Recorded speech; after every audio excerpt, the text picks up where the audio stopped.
اعوذ باللہ من الشیطان الرجیم بسم اللہ الرحمن الرحیم الحمد للہ رب العالمین الصلاۃ والسلام علی افضل الخلق الاجمعین سیدنا محمد وآلہ الطیبین الطاہرین المعصومین المظلومین المیامین لا سیما بقیۃ اللہ فی الارضین ولعنۃ اللہ علی اعدائہم اجمعین لعنتاً دائمتاً الی یوم الدین اما بعد فقد قال اللہ الحکیم فی کتابہ المبین وقولہ الحق بسم اللہ الرحمن الرحیم شہر رمضان الذی انزل فیہ القرآن۔ سب سے پہلے آپ سب کی خدمت میں ماہ مبارک رمضان کی تبریک پیش کرتا ہوں، اور اسی کے ساتھ ساتھ خدا سے دعا کرتا ہوں کہ پروردگار ہمیں اس ماہ رمضان المبارک میں زیادہ سے زیادہ تلاوت قرآن اور عبادت کرنے کی توفیق عطا کرے۔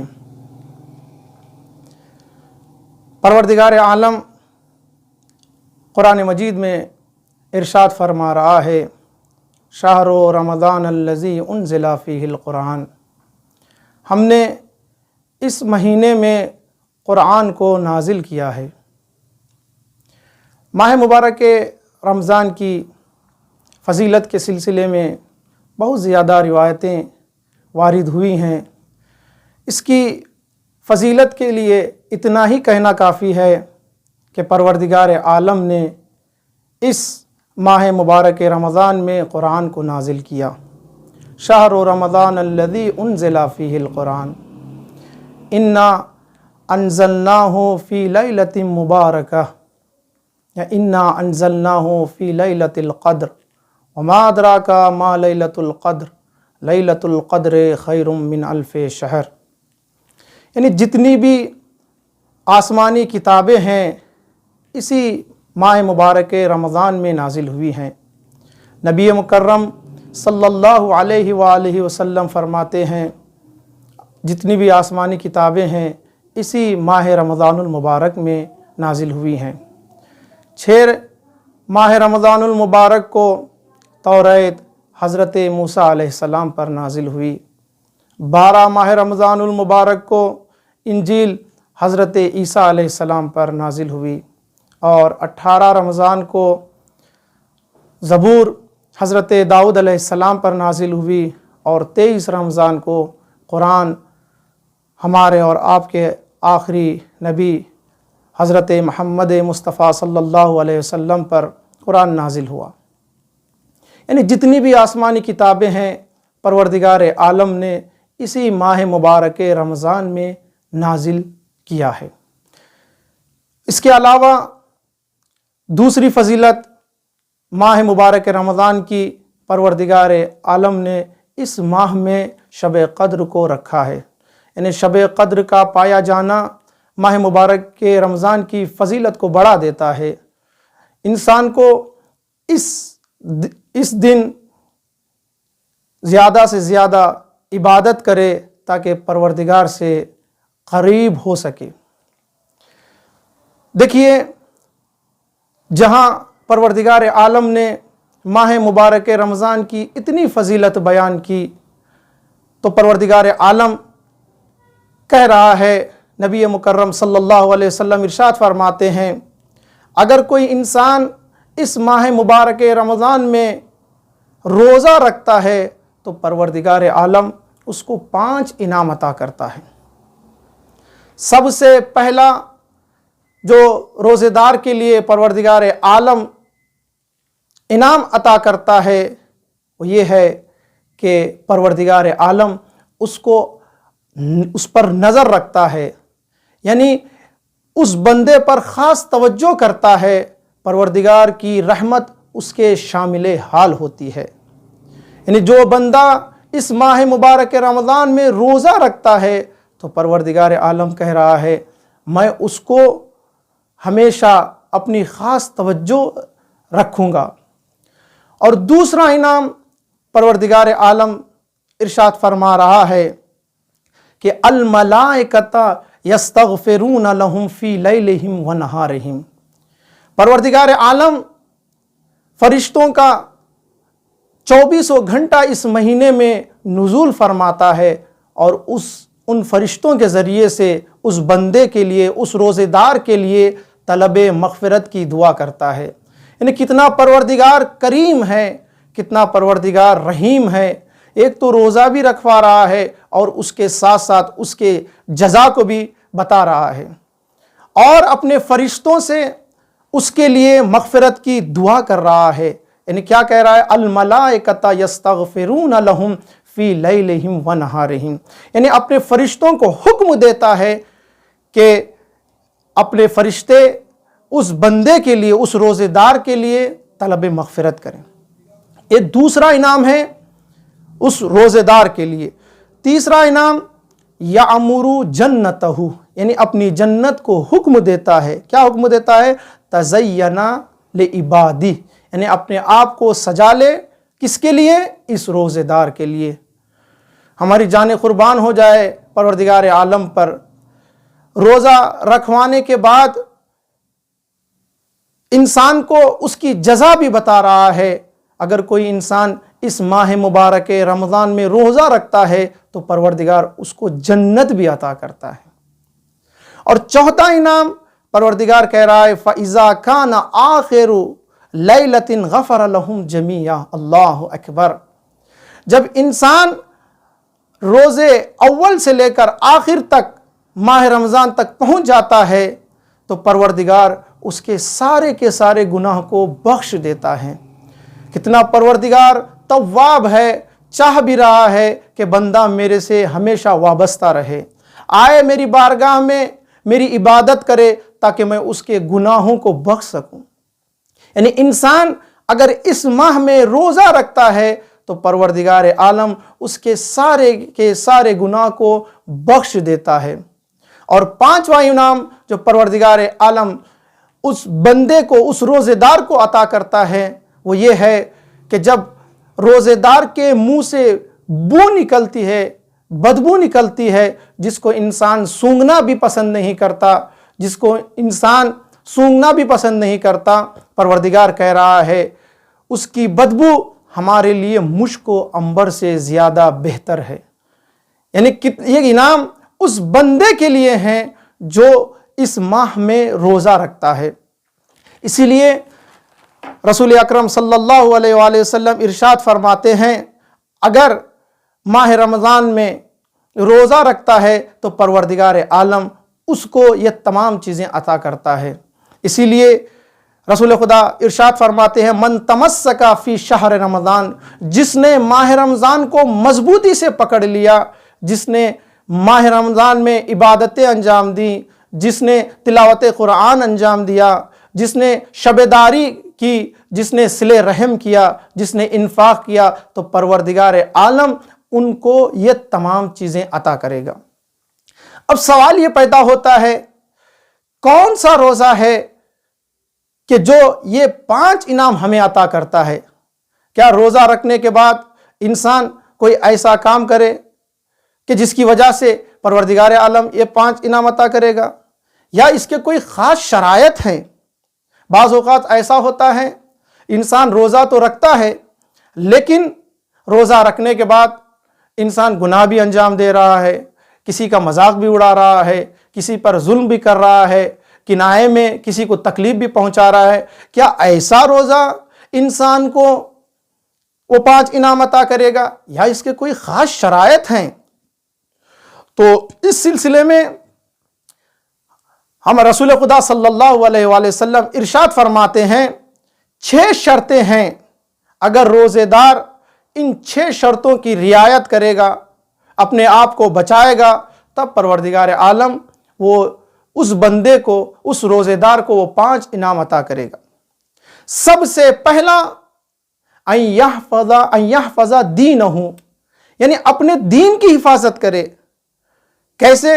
بے دین انسان روزہ تو رکھتا ہے لیکن بعض اوقات آپ نے دیکھا ہوگا لوگ روزہ رکھتے ہیں لیکن کان میں ہیڈ فون لگا کر گانے سنتے ہیں، یا کسی اور طریقے سے زبان کے ذریعے سے کسی کی تکلیف دے رہے ہیں، یا زبان کے ذریعے سے غیبتیں کر رہے ہیں، یا اپنے ہاتھوں کے ذریعے سے کسی پر ظلم ڈھا رہے ہیں، یا اپنے پیروں کے ذریعے گناہ کی طرف انسان بڑھ رہا ہے، یا انسان اپنے آنکھوں سے روزہ تو رکھا ہے لیکن نامحرموں کو دیکھ رہا ہے، ایسا روزہ انسان کو وہ 5 انعام دلائے گا یا اس کے کوئی خاص شرائط ہیں؟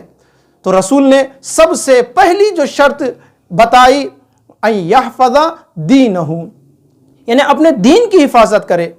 بعض اوقات ایسا ہوتا ہے انسان روزہ تو رکھا ہے لیکن ائمہ کی ولایت کو نہیں مانتا، امیر المومنین کو معصوم نہیں جانتا، یا اگر مانتا بھی ہے تو جیسے ماننے کا حق ہے ویسے نہیں مانتا، اگر خدا کو مانتا ہے جس طریقے سے خدا کی ذات کو جاننا ہے اس طریقے سے نہیں جانتا، یہ تمام چیزوں کی رعایت کرے گا تب پروردگار عالم کہہ رہا ہے میں اس کو 5 انعام عطا کروں گا۔ یہ سب سے پہلی شرط ہے۔ دوسری شرط کیا ہے؟ وَيَسُونَ نَفْسَهُ، یعنی اپنے نفس کی حفاظت کرے۔ بعض اوقات انسان ایسا ہوتا ہے روزہ تو رکھا ہے لیکن انسان اپنے آپ کو روک نہیں پاتا، اپنے خواہشات کو روک نہیں پاتا، اپنی زبان کو گناہ کرنے سے روک نہیں پاتا۔ جب تک اپنا نفس ہمارے کنٹرول میں نہ ہو تب تک ایسا روزہ نہیں ہے۔ روایتوں میں وارد ہوا ہے انسان روزہ بھی رکھا ہے گناہ بھی انجام دے رہا ہے۔ روایتوں میں کہا کہ اس کا روزہ صرف بھوکا اور پیاسا رہنا ہے، بلکہ روزہ اس طریقے سے رکھے کہ انسان اپنے دین کے ساتھ ساتھ اپنے نفس کو بھی بچائے، تب جا کر انسان کا روزہ کامل ہوتا ہے۔ یہ دوسری شرط ہے۔ اور تیسری شرط یہ ہے وَيَصِلَ رَحِمَهُ، یعنی صلہ رحم کرے۔ دیکھیں صلہ رحم ہر مہینے میں انسانوں کے لیے کہا گیا ہے لیکن اس مہینے میں اور زیادہ سے زیادہ صلہ رحم کریں۔ کیوں؟ اس لیے کہ یہ برکتوں کا مہینہ ہے، یہ رحمتوں کا مہینہ ہے۔ جتنی بھی چیزیں اس مہینے میں آپ انجام دیں گے، انفاق کریں گے، صلہ رحم کریں گے تو پروردگار عالم اس کا دوسرے مہینوں سے زیادہ اس کو ثواب عطا کرتا ہے، دگنا ثواب عطا کرتا ہے۔ صلہ رحم انسان کیسے کرے؟ اپنے دوستوں کے ساتھ، کس کے ساتھ کرے؟ اپنے دوستوں کے ساتھ، اپنے رشتہ داروں کے ساتھ، اپنے احباب کے ساتھ، اپنے ہمسائے کے ساتھ، اپنے پڑوسیوں کے ساتھ۔ یعنی صلہ رحم انسان کیسے کرے، کس طریقے سے کرے؟ کبھی افطار کے ذریعے سے، کبھی ان کو اپنا سامان مہیا کروائے، کبھی اگر پیسہ نہیں ہے تو ان کو پیسہ دے، یہ بھی ایک صلہ رحم ہے۔ انسان اس طریقے سے صلہ رحم کرے اپنے رشتہ داروں کے ساتھ، پھر اس کے بعد پڑوسی کے ساتھ، اپنے احباب کے ساتھ۔ اگر انسان روزہ رکھا ہے تو انسان کو چاہیے کہ انسان صلہ رحم کرے۔ اور چوتھی چیز یہ ہے پروردگار کرے وَلَا يُؤْذِيَ جَارَهُ، یعنی اپنے پڑوسی کو اذیت نہ دے، پریشان نہ کرے۔ بعض اوقات ہوتا کیا ہے جانے انجانے میں انسان روزہ رکھا ہے لیکن اپنے پڑوسیوں کے گھر کے پاس جا کر تجمع کیا ہوا ہے، کھڑے ہو کر باتیں کر رہے ہیں، اپنے دوستوں کو جمع کر کے زور سے باتیں کر رہے ہیں۔ اپنا پڑوسی سویا ہوگا، قرآن کی تلاوت کر رہا ہوگا یا کوئی اور چیز کر رہا ہوگا جس کے لیے اذیت کا سبب بن رہا ہے۔ یا بعض اوقات انسان گاڑی سٹارٹ کر کے چھوڑ دیتا ہے، یہ بھی اذیت کا سبب ہے۔ یا بعض اوقات انسان بیجا ہارن بجاتا ہے، یہ تمام چیزیں پڑوسی کے لیے اذیت کا سبب ہیں۔ تو رسول کیا ارشاد فرما رہے ہیں؟ رسول کہہ رہے ہیں اگر انسان روزہ رکھ کر کسی کو تکلیف دے اپنے پڑوسی کو تب بھی یہ روزہ نہیں ہے، تب بھی پروردگار عالم اس کو یہ 5 انعام عطا نہیں کرے گا۔ تو کوشش کریں ان 6 شرطوں کی جو میں نے آپ کو بتائی ہے یہ تمام کی تمام 6 شرطوں کی رعایت کریں۔ چوتھی شرط، 5ویں شرط یہ ہے وَيَرْعَى إِخْوَانَهُ، اپنے بھائی کے حقوق کو ادا کرے۔ کون سے بھائی؟ سگا بھائی تو بھائی ہے ہی، لیکن برادر مومن جو دینی بھائی ہے اس کے بھی حقوق کو ادا کریں۔ کس طریقے سے؟ بعض اوقات انسان قرض دے کر، اس کی مشکل دور کر کر، اس کی مصیبتیں دور کر کر، یا کسی اور طریقے سے، یعنی دینی بھائی کا بھی ہم پر حق ہے، ہم کو چاہیے کہ اس کی بھی مشکلات کو دور کریں۔ اگر انسان روزہ رکھا ہے تو انسان کو احساس ہونا چاہیے کہ ایسا نہ ہو کہ ہمارا بھائی، ہمارا برادر مومن بھوکا سویا نہیں، سو تو نہیں گیا ہے، بھوکا روزہ تو نہیں رکھا ہے۔ کوشش کریں، معلوم کریں، اس لیے کہ یہ انسان کو، یہ جو ماہ رمضان ہے انسان کو احساس دلاتا ہے، بتاتا ہے کہ دوسرے انسان کس طریقے سے رہ رہے ہیں، جا کر معلوم کرو۔ ہماری ائمہ کی یہ سیرت رہی ہے کہ ہمارے ائمہ معلوم کرتے تھے کون کیسی کنڈیشن میں رہ رہا ہے، اور اپنا آذوقہ ائمہ دوسروں تک پہنچاتے تھے۔ تو ہم چونکہ ائمہ کے چاہنے والے ہیں تو ہم کو بھی چاہیے کہ اپنے برادران مومن کے حقوق کو ادا کریں۔ چھٹی شرط کیا ہے؟ چھٹی شرط وَيَغْضُنَ لِسَانَهُ، اللہ اکبر، یعنی اپنی زبان کی حفاظت کرے، اپنی زبان کو کنٹرول میں رکھے۔ اب غور کریں، اس حدیث میں پہلے ہی کہہ دیا ان یحفظ دینہ ویصون نفسہ، جب اپنے نفس کو کنٹرول کرنے کے لیے کہہ دیا تو الگ سے کیوں یہاں پہ رسول کہہ رہے ہیں وَيَغْضُنَ لِسَانَهُ، یعنی اپنی زبان کو کنٹرول میں رکھ۔ کیوں؟ اس لیے کہ زبان ایک ایسی چیز ہے کہ جس کا زہر اتنا خطرناک ہوتا ہے، اسی لیے کہا گیا ہے اگر زبان سے نکلی ہوئی چیز انسان کے دل کو دکھ پہنچاتی ہے۔ انسان جب بولے تو سوچ سمجھ کر بولے، انسان جب کلام کرے تو سوچ سمجھ کر کلام کرے، میں کس سے باتیں کر رہا ہوں، میرے الفاظ کیسے ہیں، ایسا نہ ہو میری زبان سے کسی کو تکلیف پہنچ جائے۔ ایک مرتبہ کا واقعہ ہے، رسول کے پاس ایک شخص آیا اور آنے کے بعد کہا یا رسول اللہ میں نے بہت سارے گناہ کیے ہیں، آیا میرے لیے بخشش ہے؟ تو رسول نے کہا تمہارے لیے بخشش ہے، تم اپنے زبان کی حفاظت کرو، پروردگار تمہارے گناہوں کو بخش دے گا۔ اللہ اکبر۔ اس شخص نے کہا پھر؟ رسول نے کہا اپنی زبان کی حفاظت کرو۔ اس شخص نے کہا پھر؟ رسول نے کہا اپنے زبان کی حفاظت کرو۔ یعنی تینوں مرتبہ وہ سوال کرتا گیا، رسول جواب دیتے گئے کہ اپنے زبان کی حفاظت کرو۔ یعنی اس سے یہ پتہ چلتا ہے کہ انسان جب کلام کرے تو سوچ سمجھ کر کلام کرے، جب بات کرے تو سوچ سمجھ کر بات کرے، ایسا نہ ہو ہماری زبان سے کسی کو تکلیف پہنچے، ہماری زبان سے کوئی شرمندہ نہ ہو جائے، ایسا نہ ہو ہماری زبان سے کسی کو دکھ ہو۔ تو عزیزان محترم، یہ ماہ رمضان ہمیں تمام چیزوں سے بچاتا ہے، ہمیں تمام چیزوں سے کنٹرول کیا ہوتا ہے۔ کیوں؟ اس لیے کہ یہ خالص ایسی عبادت ہے جس میں پتہ نہیں چلتا۔ دیکھیے آپ نماز پڑھتے ہیں، حج انجام دیتے ہیں، تو دوسرا شخص معلوم کرتا ہے جب آپ نماز پڑھتے ہیں تو سمجھ جاتا ہے کہ نماز پڑھ رہے ہیں، یعنی آپ کے بدن سے وہ سمجھ جاتا ہے کہ آپ نماز پڑھ رہے ہیں۔ اگر حج پر ہیں، اگر حج انجام دے رہے ہیں تو وہ شخص سمجھ جاتا ہے کہ حج انجام دے رہے ہیں۔ لیکن ایک واحد ایسی روزہ عبادت ہے جو جس کو صرف نیت سے انسان پہچان سکتا ہے اور کسی چیز سے پہچان نہیں سکتا، اعضاء و جوارح سے نہیں پہچان سکتا۔ اسی لیے جب انسان روزہ رکھے تو صرف خالصتاً اللہ کے لیے رکھے۔ اسی لیے پروردگار عالم حدیث قدسی میں ارشاد فرما رہا ہے الصوم لی وانا اجزا بہ، اللہ اکبر، روزہ میرے لیے ہے اور میں اس کی جزا ہوں۔ تو پروردگار سے آخر میں دعا کرتے ہیں کہ پروردگار جیسا تو نے ہمیں روزہ رکھنے کا حکم دیا ہے ویسا ہم روزہ رکھے اور ہمارے روزوں کو حقیقی روزہ داروں میں شمار فرمائے۔ ربنا تقبل منا انکا انت السمیع العلیم۔ السلام علیکم ورحمۃ اللہ وبرکاتہ۔